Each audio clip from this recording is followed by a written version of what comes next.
జయ జగదంబే. ఎప్పుడైనా ఒక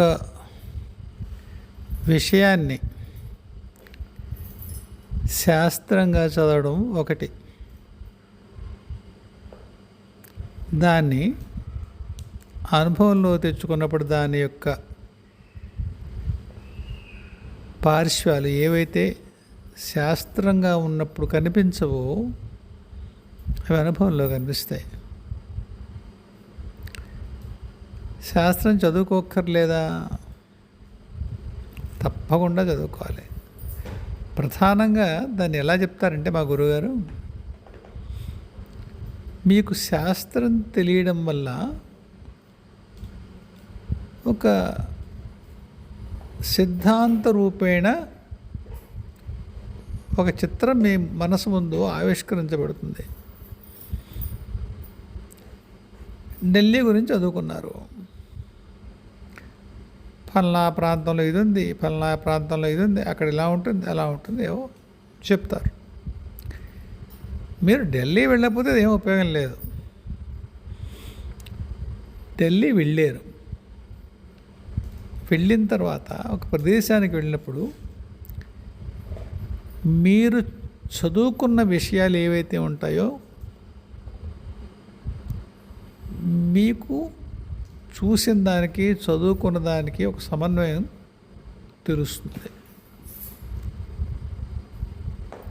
ఒక అమ్మవారి గురించి చదువుకున్నారు, ధ్యాన శ్లోకం ఉంది, లేదా ఇంకోటి ఏదో ఉంది, వర్ణించారు అమ్మవారిని ఫలానా శాస్త్రంలో. అలాగే కనిపిస్తుందా? అలా కూడా కనిపిస్తుంది, అలా కూడా కనిపిస్తుంది. నాకు తెలిసిన ఒక సాధకురాలు చెప్తూ ఉండేది, ఇప్పుడు 35 ఏళ్ల క్రితం కథ. నాయనా ఇలాగా ఎర్రగా ఉంది ఒక ఆవిడ, పూర్తి ఎరుపు, ఎర్రటి ఆభరణాలు, పెదవులు ఎరుపు వేరు, ముఖం ఎరుపు వేరు, చేతులు ఎరుపు వేరు, పాదాలు ఎరుపు వేరు, కానీ ఎరుపే అని నవ్వుతూ చెప్తూ ఉండేది ఆవిడ. ఎంత వయసు ఉంటుందమ్మా? 20s 30s మధ్యలో ఉంటుంది నాయన. లలితా పరమేశ్వరమ్మ ఆవిడ. నాయన ఒక ఆవిడ ఇలా ఉంది, ఇలా బంగారం రంగులో ఉంది, ఇలా ఏదో పట్టుకుంది, ఇలా ఆవిడ బగళాముఖమ్మ. అప్పటికి నాకు కొంత దేవతల రూపాల గురించి అనుభవం ఉంది. ఆవిడ ఒక మంత్రం, ఒక దుర్గా మంత్రం చేసి ఉండేవారు అప్పట్లో. మిగతా రూపాయలు ఆవిడ తెలియదు. అయితే ఆవిడ అలాగే ఉందా లలితా పరమేశ్వరి? బగళాముఖి అలాగే ఉందా? కాదు. అనేక మంది సాధకులు మొట్టమొదటిసారి దాన్ని సాధించిన ఋషి ఎలా చూశాడో దాని కల్పనలో వాళ్ళు ఇలా ఉంటుంది అని ఒక ధ్యాన శ్లోకం ఏర్పాటు చేశారు. ఆ రూపాన్ని ధ్యానించి సాధకులు సూక్ష్మమండలంలో ఆ రూపాలు కూడా ఏర్పడతాయి. అదే లేదా? ఉంది. కానీ మనం ఎప్పుడైతే సూక్ష్మమండలాల్లోకి ధ్యానం ద్వారా లేదా అటువంటి వేరే ప్రక్రియల ద్వారా మనం సూక్ష్మమండలాల్లోకి వెళ్తామో అప్పుడు ఆ రూపాలని మనం చూస్తాం. ఇంకొక ఏమవుతుంది, స్వామి చెప్తాడు,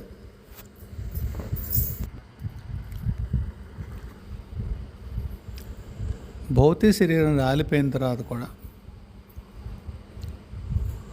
మన సంస్కారాలు తర్వాత జన్మకి బదిలీ అవుతాయి. ఎలా బదిలీ అవుతాయి?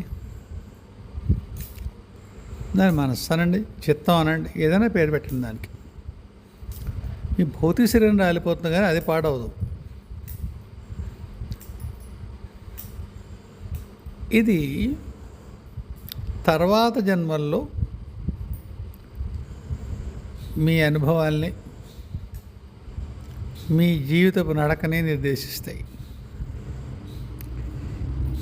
ఇది ఎందుకు అబ్బాయి ఇక్కడికి వచ్చావు ఈవేళ ఎప్పుడైనా సరే మనం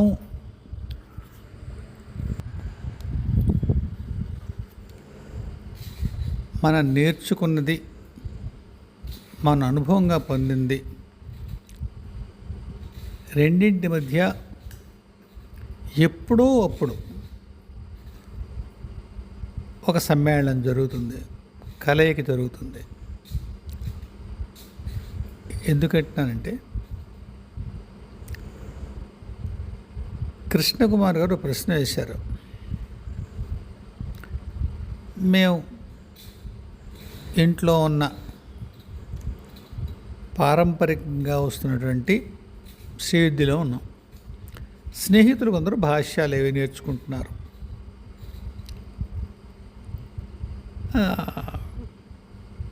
ఏమంటారు దాన్ని, స్వాధ్యాయం, విమర్శ, జ్ఞానం. ఇది వాళ్ళ స్కూల్. రెండు వాళ్ళు కూడా సాధనలో ఉన్నట్టేనా, ఆత్మిక సాధనలో ఉన్నట్టేనా? ఎందుకంటే శ్రీ విద్యలో ప్రవేశించిన వాళ్ళు అది చర్మజన్మ అంటారు కదా. రెండు విషయాలండి. ఏదైనా సరే చాలాసార్లు ఒక ఇంపెటస్ క్రియేట్ చేయడం కోసం, అంటే ఒక ముందుకు వెళ్ళడానికి మనకి కావాల్సినటువంటి ఒక ఉత్సాహం కలగడం కోసం చాలాసార్లు చాలా మాటలు చెప్తారు పెద్దవాళ్ళు. శాస్త్రాల్లో చెప్తారు, అలా మామూలుగా ఇంకేమైనా పురాణాలు అవి అందులోనూ చెప్తారు. అబద్ధాలా? కాదు. నిజాలా? పూర్తిగా కాదు. మనకి ప్రేరణ కోసం చెప్తారు చాలాసార్లు. మీరు చూడండి, మీరు ఏ పురాణం చూసినా నారదవారు వెళ్ళి అక్కడికి వెళ్ళి మహావిష్ణువుని, తండ్రి మొత్తం భూమి మీద ప్రజలందరూ చాలా దుర్భరమైనటువంటి కష్టాలు అనుభవిస్తున్నారు, ఈ కష్టాన్ని తరింపజేయడానికి ఏమైనా చెప్పవలసింది అంటే ఆయన చెప్తాడు. ఒకసారి సత్యనారాయణ వ్రతం చెప్తాడు, ఒకసారి ద్వాదశి వ్రతం చెప్తాడు, ఇంకొకసారి ఇంకో వ్రతం చెప్తాడు. ఆడవాళ్ళకి వరలక్ష్మి వ్రతం చెప్తారు, ఇంకోవాడికి ఇంకోటి చెప్తారు. ఫలానా దీపాలు ఇలా పెడితే సాధకుడు చేసినటువంటి పాపాలు అగ్నిలో వేసిన పత్తి వలె ఆహుతైపోతాయి.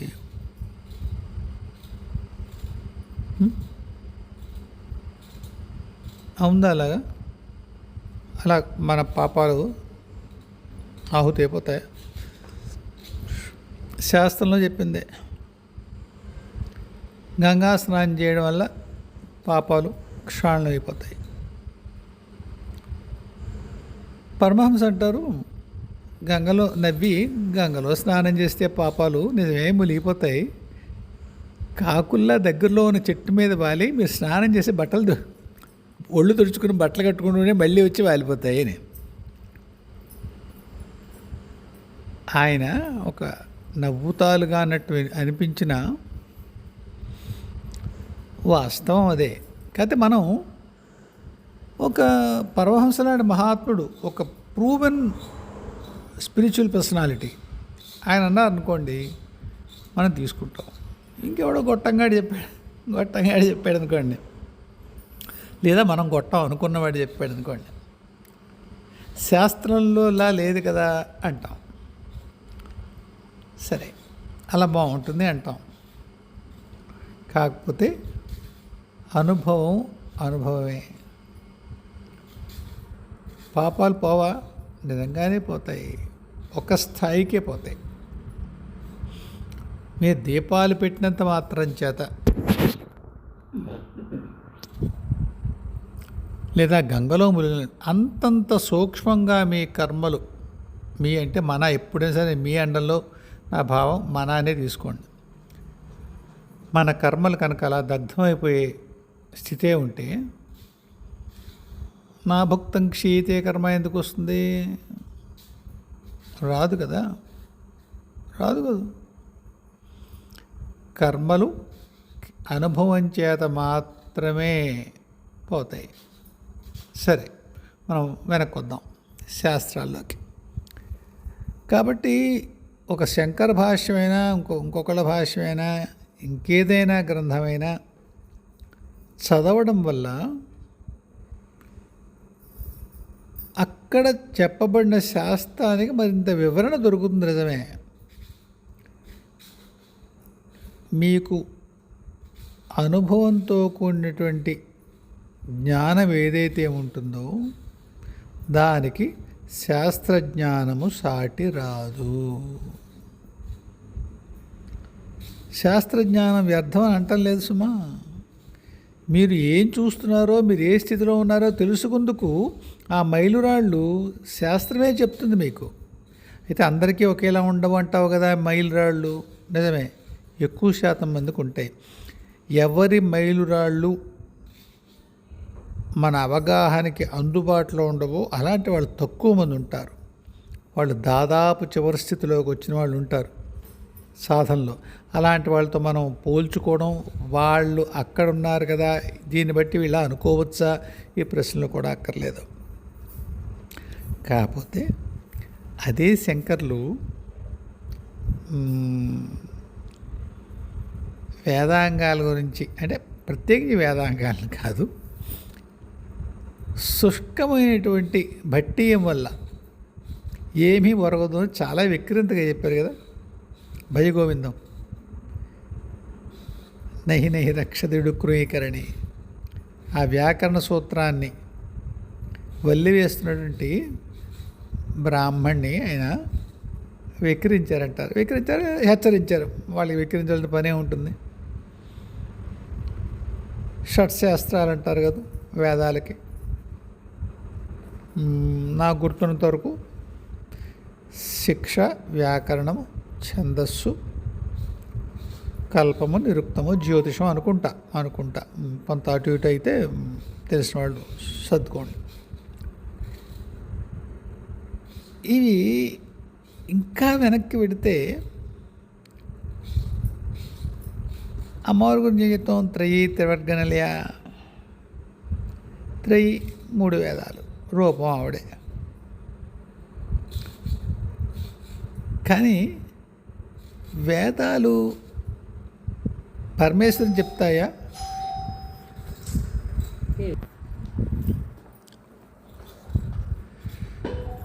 వేద స్వరూపుడు అమ్మంటాం కదా. ఇంకొక చోట ఏం చెప్తారు, కొన్ని చోట్ల వేదాలు ప్రధానంగా, అందులో కర్మ ఉపాసన కూడా ఉంటే కాదన్ను, ప్రధానంగా ఇక్కడ ఎలా జీవించాలో,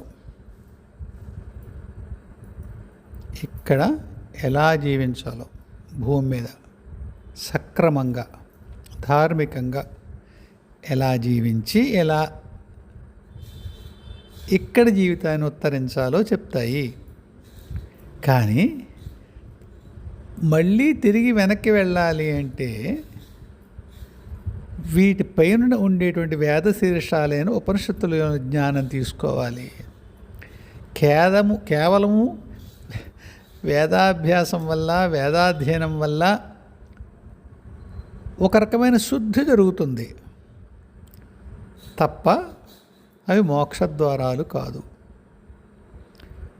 ఉపనిషత్తుల్ని బోధ తీసుకొని దాన్ని అర్థం చేసుకోవాలి. అర్థం చేసుకుంటే ఎందుకు చెప్పానుగా విమర్శ. ఇప్పుడు మీ స్నేహితులు చెప్పినదే విమర్శ. ఎంతమంది పెద్దవాళ్ళు అంటారు, నువ్వెవరో తెలుసుకో. రావణులతో సహా అందరూ అంటారు నువ్వెవరో తెలుసుకో, ఆ ప్రశ్నించుకో, ఆ ప్రశ్న వల్ల నీకు తెలుస్తుంది. నన్ను క్షమించండి, అలా తెలుసుకున్న వాళ్ళు మీరు ఎంతమంది ఉంటారు? రమణులు స్వయంగా అలా చేశారా? నాకు తెలియదు. ఆయన ఎప్పుడైతే చిన్నప్పుడు 8 ఏళ్ళకి వెళ్ళారే, అప్పుడు ఆయన అన్న మాట ఏమిటి? నా తండ్రి నన్ను పిలుస్తున్నాడు అని వెళ్ళారు ఆయన. అరుణాచలేశ్వరుడు నా తండ్రి, ఆయన నన్ను పిలుస్తున్నాడు అని వెళ్ళిపోయారు ఆయన. ధ్యానంలో ఆయన ఏం చేశారు? నేను ఎవరినైనా ఆలోచించుంటారా? తెలియదు మనకి. సరే, ఆయన అలా తెలుసుకున్నారు అనుకుందాం. మళ్ళీ ఎవరో అనుకోండి రామాయణంలో విమర్శించాను అంటలేదు, నేను మనకి తెలియదు అంటున్నాను. ఎందుకంటే అల్లా ఇంకొకళ్ళు మనం చూడం. నువ్వెవరో తెలుసుకో అన్నది సాధించి ఇంకొకళ్ళు రమణులంతటి వాళ్ళు అయిన వాళ్ళు ఇంకోళ్ళు మనం విన్నామా? పోని రమణుల తర్వాత కాదు, రమణుల ముందు శంకరులు నేను ఎవరో తెలుసుకోవాలనుకున్నారా? ఆయన స్వయంగా తెలుసా? రామాయణంలో నేను ఎవరో తెలుసుకోవాలనుకున్నారా? ఆయన తెలుసా? పరమహంస రామకృష్ణ పరమహంస నేను ఎవరో అనుకున్నారు ఆయన? ఉపాసనా మార్గంలో వెళ్ళారు కదా ఆయన. కాబట్టి అది మంచిది అని వాళ్ళు స్ఫురిస్తుంది. అది అందరికీ అదే మార్గంలో దైవం అందే అవకాశం లేదు. ఎవరి మార్గాలు వాళ్ళవే. అయితే నువ్వు ఏం చెప్తున్నావు? లాసైఫేర్ సిస్టమ్ ఉండాలా? ఒక ఉపాసన లేదు, ఓ కర్మకాండ లేదు, ఓ జ్ఞానం లేదు, ఓ స్వాధ్యాయం లేదు, ఏమీ లేకుండా గాలి కొండమంటావా? అంటలేదు. ఇవన్నీ చిత్తశుద్ధికి రకరకాల మార్గాలను మాత్రమే చెప్తున్నాను. ముఖ్యంగా శాస్త్రాధ్యయనం మాత్రమే మీ జీవితంలో ఉపాసన లేకుండా చేస్తే అలాంటి కొన్ని జన్మలు వెళ్ళిపోతాయి. శాస్త్రాధ్యయనం వృధా అవుతుందా? ఎప్పటికీ ఏ సాధన వృధా అవదండి. మళ్ళీ చెప్తున్నారు, ఎవ్వరి సాధన ఏ సాధన వ్యర్థం అనేది లేదు సృష్టిలో. ఇంకొక మెట్టు తయారవుతుంది అంతే. మీరు అక్కడి నుంచి వెనక్కి కొంచెం ఇంకో మార్గం కూడా వెళ్ళక్కర్లేదు చూడండి. ఒకవేళ అది మార్గం కాకపోతే అక్కడి నుంచి ఏది మార్గమో అందులోకి మీరు ప్రవేశపెట్టబడతారు. ఎందువల్ల? మీరు ఏ మార్గం మీరు సరైంది అనుకుని అందులో మీ శ్రద్ధతో పెడుతున్నారో, కేవలం ఆ శ్రద్ధ కారణంగా మిమ్మల్ని సరైన దిశలో పెట్టడానికి అంతర్లోకాల నుంచి గురువులు మార్గదర్శులు ఉంటారు. కాకపోతే కొన్ని ప్రత్యక్షంగా సాధనలుగా కనిపిస్తాయి, కొన్ని కనిపించవు. ఇప్పుడు మీ స్నేహితులు ఏవైతే భాష్యాలు చదువుతున్నారో దానివల్ల జ్ఞానం వస్తుంది. ఏ జ్ఞానం వస్తుంది? సమాచారపరమైన జ్ఞానం వస్తుంది.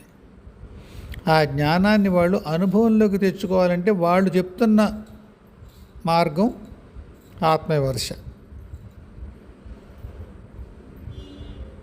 అది నేను నమస్కారం పెట్టి అది సాధ్యమయ్యే మార్గం కాదు అని చెప్తాను. ఎవరికి వాళ్ళకి ఆత్మవిమర్శతో అందుతుందని నేను అనుకోను. దానికి కూడా ఒక అంతఃప్రేరణ కలిగి వాళ్ళకి ఆసరికే అది వాళ్ళ ముందు వాళ్ళ అంతర్లోకాల్లో వాళ్ళ అంతస్తులో అది వాళ్ళ ముందు ఉంచబడుతుంది.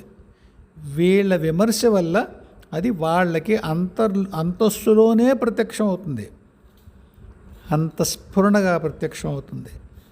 కాబట్టి పుస్తకాలు బాగా చదివి నేనెవరు అని ఆలోచించడం వల్ల నాకు తెలిసి సాధ్యం కాదు. నా అనుభవం ఇది, కేవలము నా అనుభవం. నేను శాస్త్రాన్ని ధిక్కరించట్లేదు,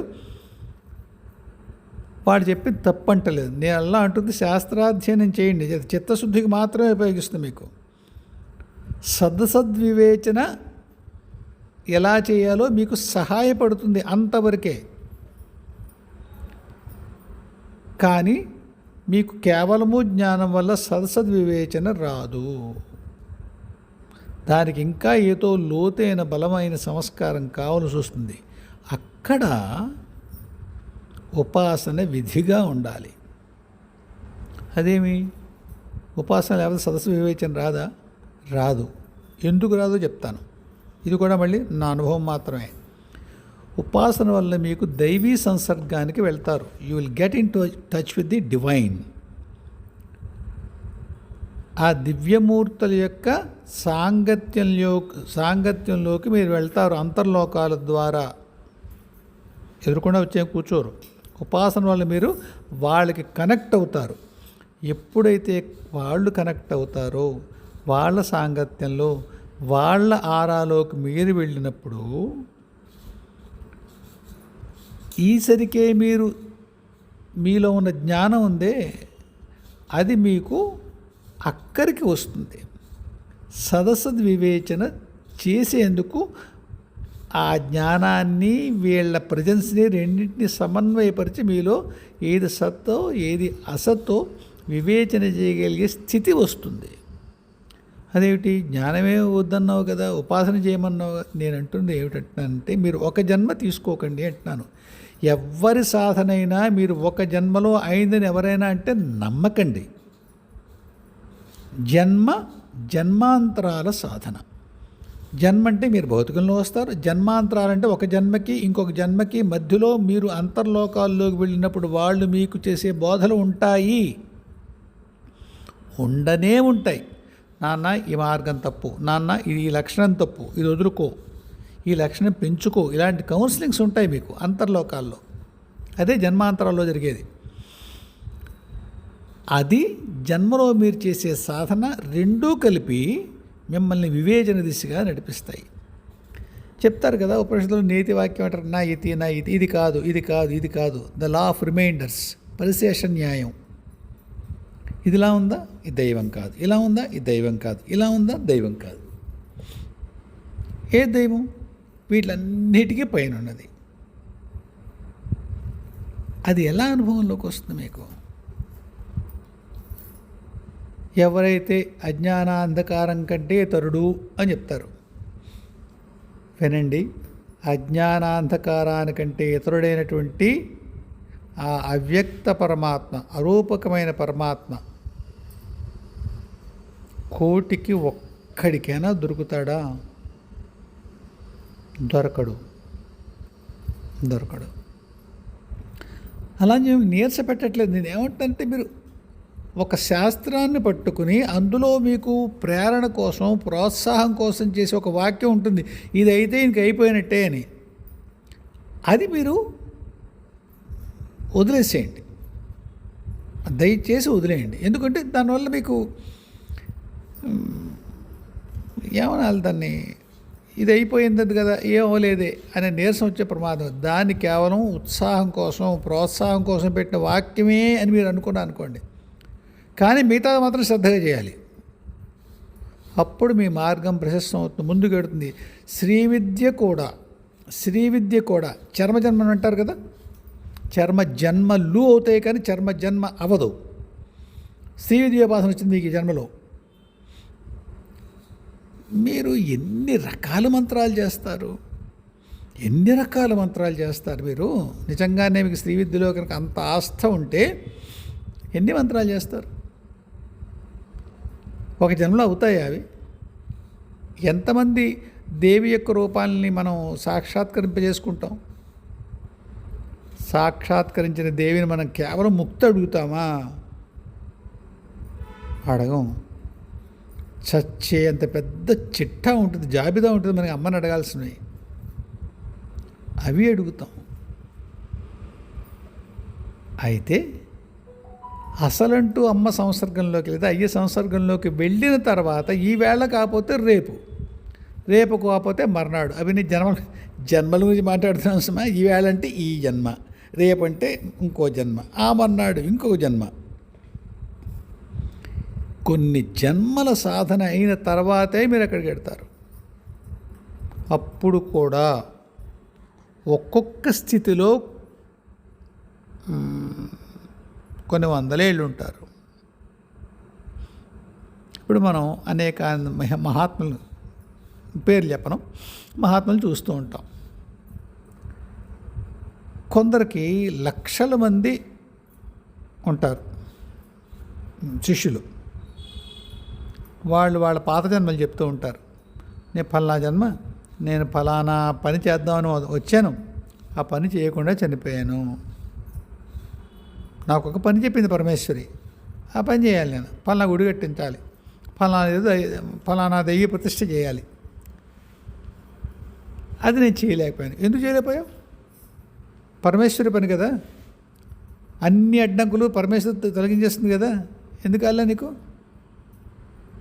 కాదు కాదు భూమి మీద ఎంత నిరోధం ఉంటుందో ఒక మార్పుకి, అందున ఆత్మిక పరిణామగతికి వెళ్ళేటువంటి మార్గం పట్ల ఉపద్రవమైన నిరోధం ఉంటుంది. ఎక్కడి నుంచి ఉంటుంది నిరోధం? మన మనస్సుల్లోంచి వస్తుంది. ప్రజల మనస్సుల్లో జనమానసం అంటారే, అందులో ఉంటుంది నిరోధం. అమ్మో ఇది వద్దు, అప్పుడే వద్దు. నారదుడు కథ చెప్తారు కదా, పంది పుట్టుక పరమానందం అని. ఆ బురదలో ఉండి నేను వద్దనుకున్నట్ట, రమ్మంటే వెనక్కి వెళ్ళనట్ట. ఇది బాగానే ఉందని రామచంద్రమూర్తి ఏమన్నాడు చివరిలో? ఆత్మానం మానుషం మన్యే రామో దశరథాత్మజ. మీరేదో విష్ణుమూర్తి అది అంటున్నారయ్యా, నన్ను మాత్రం నేను దశరథాత్మజుడైనటువంటి రాజకుమారుడైన రాముడిగా భావిస్తున్నాను.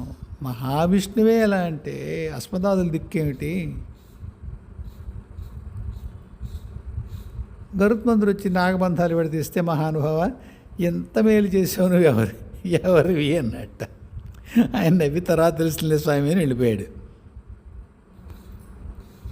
మహావిష్ణువు కిందకు వస్తే పరిస్థితి అది. ఆయన కప్పుకున్నాడు కావాలని. ఎక్కడ కప్పుకున్నాడు? భౌతికంలో తెలుసా కప్పుకున్నట్టు? ఆయనకి తెలియదే. ఏది ఎప్పుడు ఎలా జరగాలో మళ్ళీ దానికి ఒక నీతి ఉంటుంది. ఆ నీతి కూడా ఈ నిరోధాల మధ్య పనిచేయాలి. మనమంతా వద్దనుకుంటాం, త్వరగా రాదు అది. మనమంతా దేవుళ్ళు ఆడతాం. ఒక జాతి అంతా మానవ జాతి వద్దనుకుంటుంది ఒకానొక లక్షణాన్ని. కొన్ని దశాబ్దాల తర్వాత పోతుంది అది. కానీ మనలో దాని యందు ఒప్పుదల కానీ మనలో దాని యందు విరక్తి కానీ కలిగితే కానీ దైవం చేసే ప్రయత్నం కూడా మారదు. ఎందుకు? స్వేచ్ఛా సంకల్పం. కొన్ని దశాబ్దాలు కొన్ని శతాబ్దాలు నడిచి ఉంటుంది సత్యసహగమనం. ఎప్పుడు పెట్టారో అప్పుడు సరి. రుక్మిణీదేవి సహితం కృష్ణుడు వెళ్ళిపోయిన తర్వాత నిర్యాణం తర్వాత సతీసహగమనం చేసిందని చెప్తారు. ఒక సత్యభామదేవి ఒక్కడే కావాలి తపస్సుకి వెళ్ళిందని చెప్తారు. 5,000 ఏళ్ల క్రితం ఉంది. కొన్ని 100 ఏళ్ల క్రితం అన్నది పోయిందేమో సతీసహగమనం. ఎందుకు పోయింది? ఇప్పటికి జనమానసం ఇంక దాన్ని వద్దనుకుంది. అలాగే కొత్తది రావాలంటే జనాల స్వేచ్ఛా సంకల్పం కాదని రావాలి. ఏ మార్గమైనా. అంచేత మొత్తం జాతి మొత్తానికి ఒక మార్పు, ఆధ్యాత్మికమైన భౌతికమైన ఒక పట్టాన్ని రాదు. కాబట్టి మనం ఏదైనా ఒకటి చదువుకున్నాము అంటే దాన్ని take it with a pinch of salt అంటారు ఇంగ్లీష్లో. అలా దాని యందు ఇలా ఉండే అవకాశం ఉంది, అంతవరకే తీసుకోవాలి. కాబట్టి ఈ శాస్త్రాధ్యయనం చేస్తారు. ఆత్మవిమర్శ చెప్తున్నానుగా, అంత సులువేం కాదు. అది సమాచారంగానే ఉంటుంది మీలో. మీరు ఉపాసనా మార్గంలోకి వెళ్తారు. అయితే ఎప్పుడు పెడతారు? మీరు ఇంతకుముందు జన్మల్లో ఎప్పుడు శాస్త్రాధ్యయనం చేసి ఉంటారు అనుకుంటున్నారా? ఖచ్చితంగా చేసుంటారు. వెంటనే వచ్చే ప్రశ్న, అయితే ఒకవేళ నేను పాత జన్మల్లో ఈ జ్ఞాన సముపార్జన చేసి ఇలాంటి శంకర భాషలు ఏవి చదువుకుని ఉంటే, ఇప్పుడు నేను ఉపాసనలోకి వచ్చుంటే, ఇప్పుడు నాకు మోక్షం వస్తుంది, మా స్నేహితులకైతే ఇప్పట్లో ఈ జన్మలో రాదా? దాన్ని సమాధానం చెప్పానుకోండి, నా మీద కత్తులు కర్రలు బుచ్చుకొస్తారు. ఎప్పుడైనా శుష్కమైనటువంటి ఏ జ్ఞానము కూడా మోక్షంగా మీకు ఉపయోగపడదు, మారదు. ఎంత అద్భుతమైన విత్తనాలైనా వాన పడకుండా నీళ్లు చల్లకుండా మొలకెత్తుతాయా? ఆ ఆర్ద్రత ఎక్కడి నుంచి వస్తుంది? కేవలము భక్తి వల్ల మాత్రమే మీ శుష్కమైన జ్ఞానం మోక్షంగా మారుతుంది, లేదా మిమ్మల్ని మోక్షం వైపు తీసుకెడుతుంది, మోక్షాన్ని ఇస్తుంది. కేవలము మీ ఆత్మవిమర్శ చెయ్యదు అది. అయితే మహాత్ములైన వాళ్ళు ఆర్ద్రత లేకుండా శుష్కంగా ఉన్నట్టుగా కనిపిస్తారు కదా. దివ్యమైన ఉదాసీనత ఉంటుంది తప్పిస్తే ఆర్ద్రత లేకపోవడం కాదు. దివ్యమైన ఉదాసీనత అంటే వాళ్ళకి ఏది ఎందుకు జరుగుతుందో తెలుసు.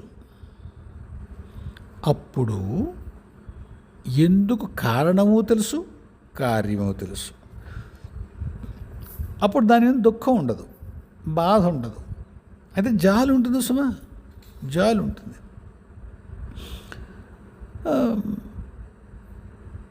12 ఏళ్ళ అమ్మాయిని, 11 ఏళ్ళ అమ్మాయిని, 8 ఏళ్ళ 3 ఏళ్ళ అమ్మాయిని బలాత్కరించి, లేదా ఈ మధ్య మన పొరుగు దేశాల్లో అక్కడ శవపేటకి తాళాలు వేసుకుంటున్నారట. ఎందుకంటే అమ్మాయిని బయటికి తీసుకుని వాళ్ళని ఆ శవాలతోటి వాళ్ళు సంసారం చేస్తున్నారు. ఇలాంటి దురదృష్టకరమైన కొన్ని జన్మలు ఉంటాయి. నేను దురదృష్టకరమే అంట, దుర్మార్గం అంటలేదు, దురదృష్టమే. ఇలాంటి జన్మలు అయిన తర్వాత వాళ్ళు ఆ కర్మను అనుభవించాలిగా.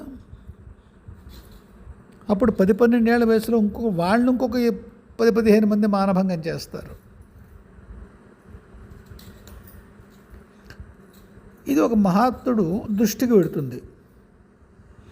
ఆయనకి ఎవరైతే ఇప్పుడు 12 ఏళ్ల అమ్మాయిగా, 10 ఏళ్ల అమ్మాయిగా, 6 ఏళ్ల అమ్మాయిగా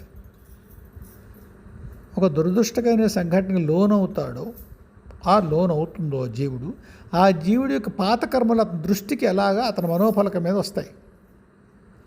అప్పుడు అతనికి ఏమిటి తెలుస్తుంది?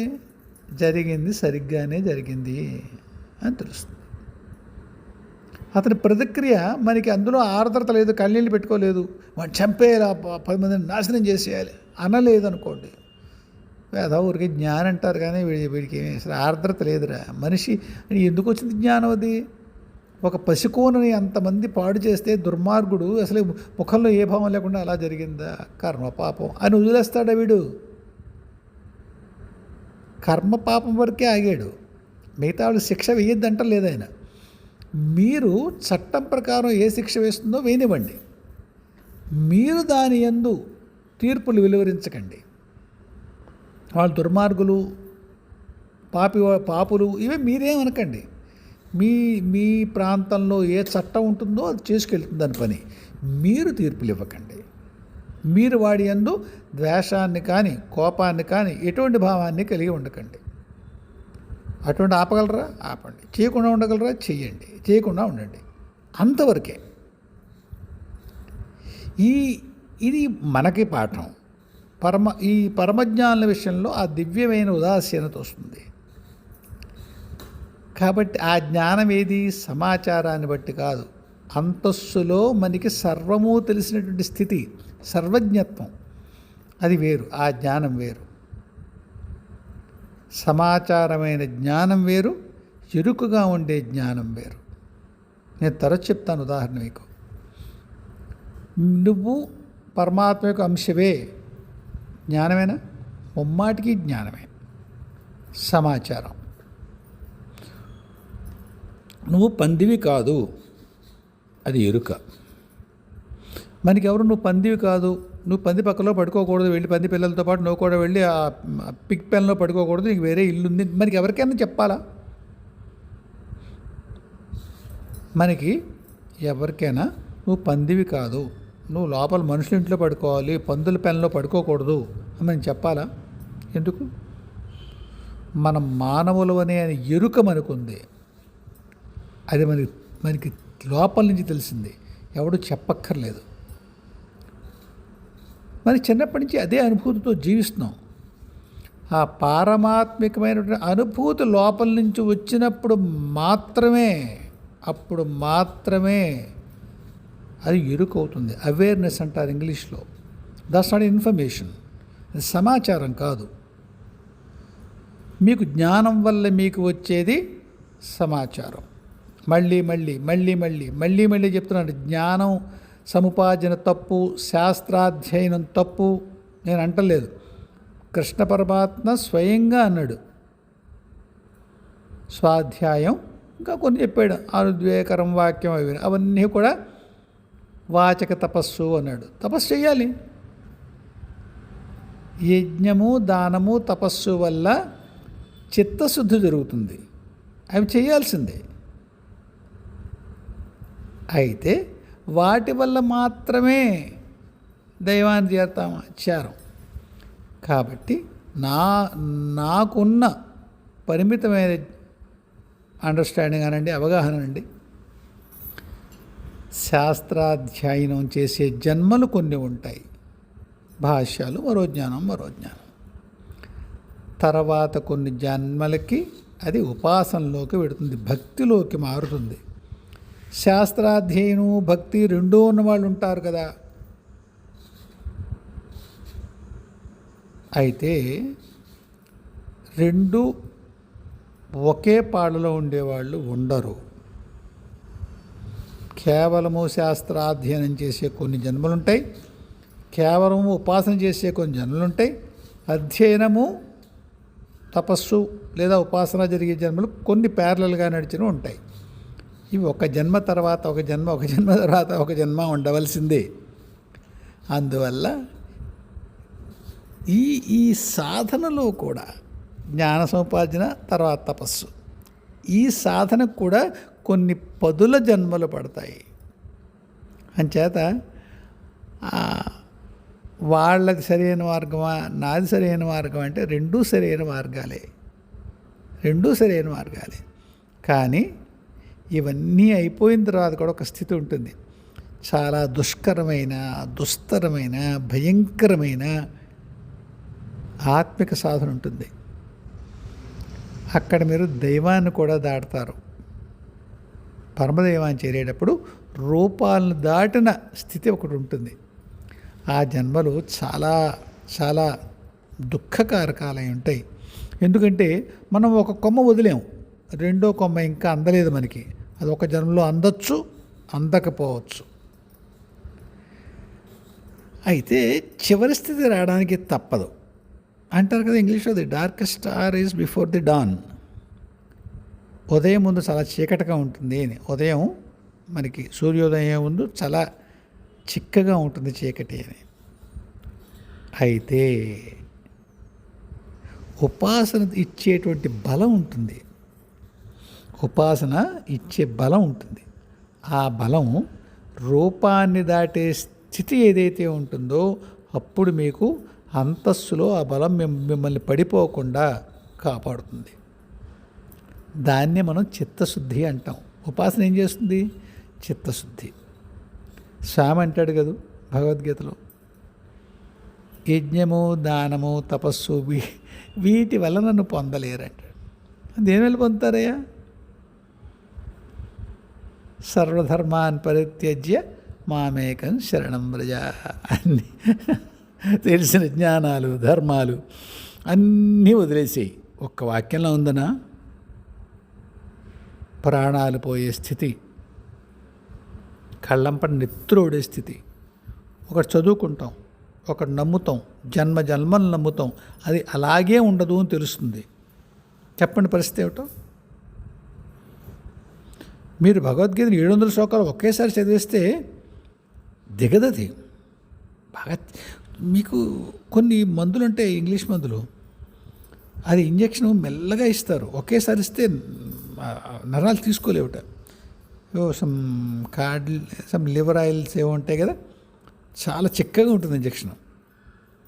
తర్వాత ఇంకా ఆ భుజం లేదా ఆ ఏ భాగంలో ఇంజక్షన్ చేస్తారో ఆ నొప్పి, ఆ మందు పూర్తిగా ఎసిమిలేట్ అయ్యే వరకు భయంకరమైన బాధ అనుభవించాలి. భగవద్గీత 700 శ్లోకాలు చదువుకి వెళ్ళిపోతారా?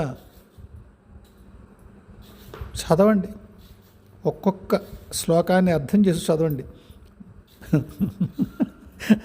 ధైర్యం ధైర్యం మాట తర్వాత భయం వేస్తుంది. అమ్మో సాధన ఎన్నాళ్ళు పడుతుందో, ఇవన్నీ దాటాలి కదా అని. ఒక పక్కే ఉంటాడు, నీకు ఇలాంటి పిరికి మాటలు మాట్లాడతామేట, యుద్ధంలో యుద్ధం చేయి అంటాడు. తర్వాత అంటాడు, నేను వాళ్ళందరూ చంపేశాను, నువ్వు ఊరికో బాణం వేయడమే అంటాడు. తర్వాత మధ్యలో మీకు కర్మ అంటాడు, సాంఖ్యం అంటాడు, నిష్కామకర్మ అంటాడు, ఏమి భక్తి యోగం అంటాడు, అన్నీ చెప్తాడు.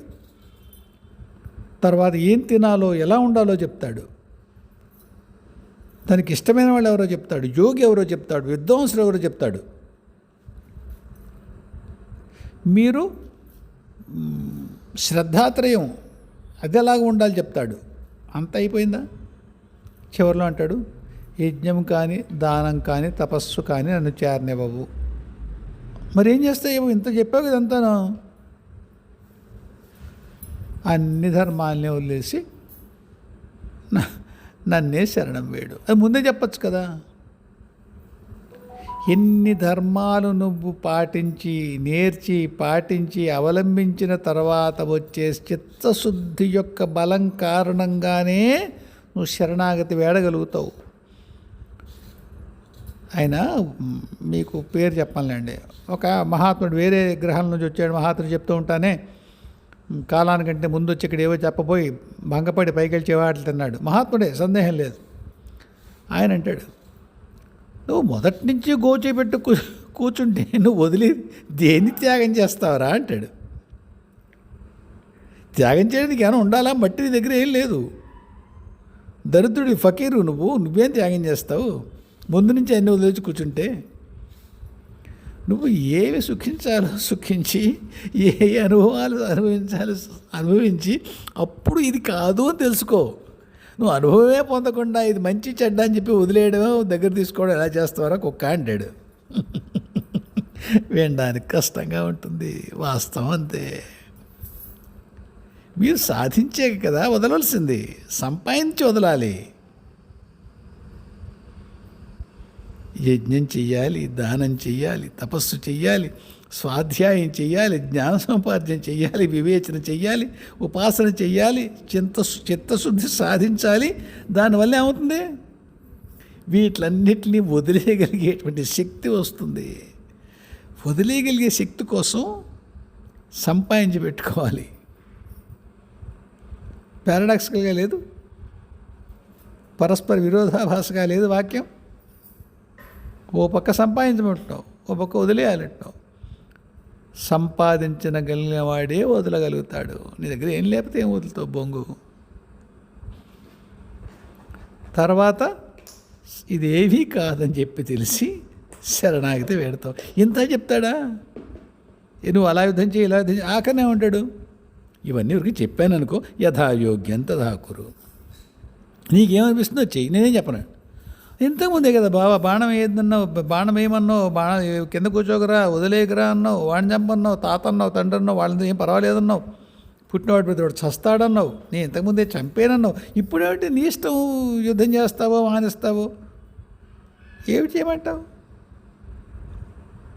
ఒక్కసారి అన్నింటిని ఒక్కసారి సమన్వయం చూసుకోండి. ఏం చెప్తున్నావు కృష్ణ అని భయం ఏదు. అయితే ఆయన చెప్పాడు, అన్ని భయాలు నన్ను శరణ వేయడం వల్ల పోతాయి, నేను చూసుకుంటాను. అది ధర్మం కాదు, ఆ చింత నీకు అక్కర్లేదు. నన్ను శరణ వేడు. దాన్ని వ్యంగ్యంగా మాట్లాడిన వాళ్ళు ఉన్నారు. నువ్వు ఎన్ని తప్పుడు పని చేసినా కానీ అది దగ్గరికి వచ్చి ఏంటంటే మీ కృష్ణుడు అని. వేరే నా కొడుకులు, మనం ఏం చేయలేం దానికే. ఎప్పుడూ కూడా ఒక మంచి చెప్పినోడు వెనకాల వేరే మాటలు ఉంటాయి దానికే. కాబట్టి మళ్ళీ గుర్తుపెట్టుకోండి, ఏది ఓవర్ నైట్ సాధించే విషయం లేదు ఆధ్యాత్మికతలో. జ్ఞానం సముపార్జించండి, వివేచన చెయ్యండి, కానీ చేయలేరు, కానీ చెయ్యాలి. ఎంతోమంది మనకి ఛానల్లో రాస్తూ ఉంటారు కదా, ఫలానా చేద్దాం అనుకుంటున్నాం, సాధన చేద్దాం అనుకుంటున్నాం, కుదరట్లేదు, ఫలానా ఆలోచన చేయకూడదు అనుకుంటాం, మనసు నిలబెట్టలేదు, ఫలానా పని చేయకూడదు అనుకుంటాం, చేస్తున్నాం. అంటే ఏమిటవుతుంది? మీకు తెలుస్తోంది, మీరు చేయలేకపోతున్నారు. ఒకనాటికి మీకు తెలుస్తుంది, మీరు చేయగలుగుతారు. మీకు గుర్తుందా, చిన్నప్పుడు సైకిల్ అంటే పల్లెటూళ్ళలో సైకిల్ తొక్కే వాళ్ళకి వస్తుంది అనుభవం. అది పెడల్ తొక్కుతున్నప్పుడు తెలిసిన వాళ్ళు అడుగుతారు, ఏమండి బాబు పెడల్ నేర్చుకున్నారా? నేర్చేసుకున్నాం. బెల్ల కొట్టగలుగుతున్నారా అంటాడు. అంటే మీరు ఎడం చేత్తో హ్యాండిల్ పట్టుకుంటారు, కుడి చేత్తో సీట్ పట్టుకుని తొక్కుతుంటారు పెడలు. బెల్ల కొట్టలేరు. కొన్నాళ్ళ తర్వాత బెల్ల కొట్టడం వస్తుంది, విపరీతమైన ఆనందం. తర్వాత అరుగు మీద కూర్చుని దాని మీద సీట్ ఎక్కి ముందు కాళ్ళతో దోచుకుంటాం, కాళ్ళు అందవు, బ్రేక్ వేయడం చేత కాదు. అలాగే ఉండిపోతున్నామా? లేదు కదా. అలాగే ఏది మనకి రాదు, మన వల్ల అవదనిపిస్తుందో సాధన చెయ్యగా, సాధన అంటే కేవలం ఆత్మీయ సాధన అనుకోండి, ఏ పనైనా సరే చేస్తూ ఉండడం వల్ల అది మీకు సాధ్యం అవుతుంది. అక్కడికి ఒక లక్షణం, 2 లక్షణాలు, 3 లక్షణాలు, ఎన్ని లక్షణాలు పడుతుందో ఒక్కొక్క లక్షణాన్ని కొన్ని జన్మలు నేర్చుకుంటాం. నేర్చుకుందుకు వదలడానికి కూడా జన్మలు పడతాయి. వీటికి సమాంతరంగా మీ ఉపాసన నడవాలి. తీర్థయాత్రలకు వెళ్ళడమా, పురాణాలు వినడమా, ప్రవచనాలు వినడమా, పూజల, స్తోత్రపాఠాల, ఉపాసనల, కేవలము ధ్యానాల, అన్నీ కావాలి. అన్నీ జరుగుతాయి, కంగారు పడడానికి ఏం లేదు. మన వైయక్తిక ప్రణాళిక సిద్ధం అయ్యే ఉంటుంది, అందులో భాగంగానే అన్నీ చేస్తాం మనం. అందువల్ల దేనికి కూడా వాళ్ళు ఎక్కడున్నాం, మనం ఎక్కడున్నాం అని బేరీజు వేసుకుని కంగారు పడకుండా వాళ్ళ సాధన వాళ్ళది, మన సాధన మనది. మనం ఏ మార్గంలో ఉన్నామో దాని యందు శ్రద్ధని కలిగి ఉండి సాధన చేసుకుంటే తప్పక ఆత్మిక పరిణామగతిలో పై మెట్టుకి ఎక్కుతారు. ఒక్క ఉదాహరణ చెప్తాను, ఇది పూర్వం చెప్పాను నేను. ఒక విధవరాలు, ఒక ఆవిడ, అంటే భర్తని కోల్పోయింది 49 ఏళ్ళకో 48 ఏళ్ళకో, ఇంకా చిన్న వయసులోనూ కూడా కోల్పోయింది.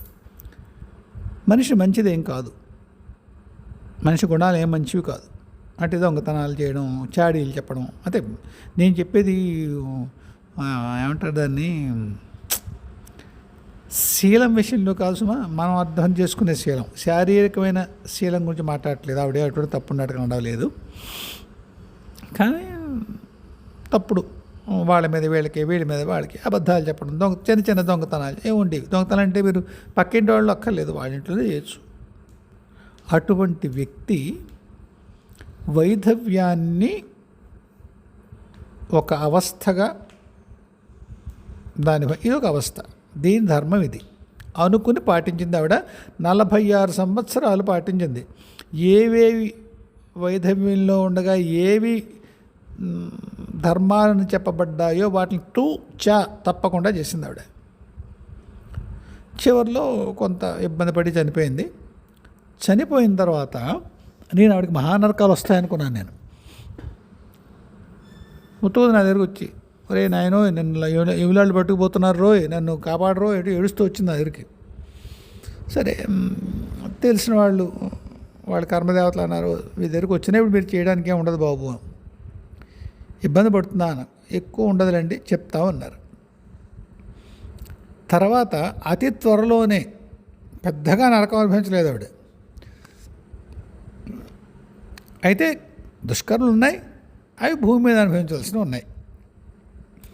ఆవిడికి వెంటనే జన్మించేటువంటి ప్రక్రియ ప్రారంభమైంది కొన్ని నెలలకే, అంటే ఏడాది కూడా పూర్తవకుండా నా దగ్గర తీసుకొచ్చారు. అవునండి, అందరినీ దగ్గర తీసుకొస్తారు ఏటయ్యా అనకండి. నా దగ్గరికి తీసుకొచ్చేవాళ్ళు ఎవరైతే నాకు కిందకి భౌతికంగా తెలుసో వాళ్ళు వస్తాయి, మిగతా వాళ్ళు రావు. సరే, వచ్చినప్పుడు నేను ఆవిడ చాలా ప్రేమగా పలికింది, ఎర్రనైనా బాగున్నావా అని. బాగున్నానమ్మా, నువ్వు బాగున్నావా? బాగున్నాను. జన్మ ఏదో పనిలేదో, ఉపాసనం ఏదో జన్మ అడిగింది, ఇవ్వమన్నారు పరమేశ్వరి. వాడికి ఉపాసన జన్మ ఇవ్వరా అంది. అయ్యో బాబోయ్, ఈవిడికి ఉపాసన అనుకున్నాను నేను. అంటే నాకు తెలుసు ఆ వ్యక్తికి దగ్గర ఏం తెలుసు.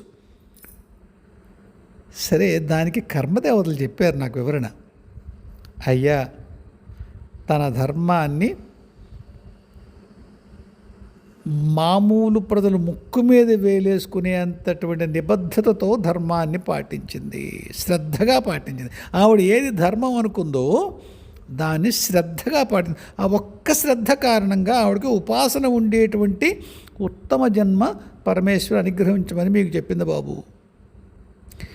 మళ్ళీ పదాలను చూసుకుని నువ్వు జన్మ అనుగ్రహించేవాడివా? నువ్వేమో శంకర్లు ఎలా అంటావు, రామకృష్ణ ఇలా అంటావు, కృష్ణుని ఎలా అన్నావు? వెళ్ళకండి, ఆ మార్గంలోకి వెళ్ళకండి. నమ్మగలిగితే నమ్మండి, కాకపోతే సూత్రం అర్థం చేసుకోండి అంతే. నేను అనే పదం పక్కన పడేసి సూత్రం అర్థం చేసుకోండి. శ్రద్ధ అంతటి పని చేస్తుంది, సరైన శ్రద్ధ సుమా. అందువల్ల చేయనివ్వండి, కృష్ణ గారు చేయనివ్వండి, వాళ్ళని గ్రంథ పఠనం చేయనివ్వండి, జ్ఞాన సోపార్జన చేయనివ్వండి, మీరు ఉపాసన చేసుకోండి. వారి మార్గము సరైందే, మీ మార్గము సరైందే, ఏది తప్పట్టవలసింది ఏం లేదు ఇందులో.